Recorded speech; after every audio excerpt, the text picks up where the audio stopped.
C'est au milieu de cet endroit paisible, aux abords de ce centre équestre, que le pire a failli se produire. 18h30 mercredi dernier, Jérôme Garnier vient de nourrir ses chevaux et s'apprête à garer son engin. Soudain, une fille de 12 ans s'approche. Elle est blessée et paniquée. J'ai pu distinguer qu'elle disait « Sauve-moi, sauve-moi », il a essayé de me tuer. Sur ce parking, l'adolescente a reçu un coup de couteau de son père, au niveau du thorax. Sa mère vient de s'interposer pour la dégager. Mise au sol par son mari, elle est en train de lutter face à lui.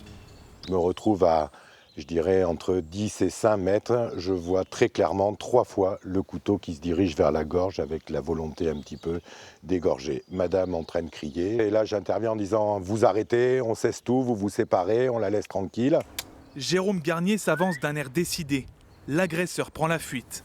Des faits qui ont choqué les membres du centre équestre. C'est quand même une tentative d'homicide et de voir qu'on arrive à vivre ça à Royan sur le parking du centre équestre où à la base c'est quand même un loisir, les gens viennent etc. pour passer du bon temps et qu'on sait ce qui vient de se passer, tout le monde était tombé des nues, quoi. Les deux victimes ont été grièvement blessées. Leurs jours ne sont pas en danger. Le père de famille, un homme de 55 ans sans antécédent judiciaire, est interpellé le soir même. En garde à vue, il explique ne pas supporter que sa femme le quitte.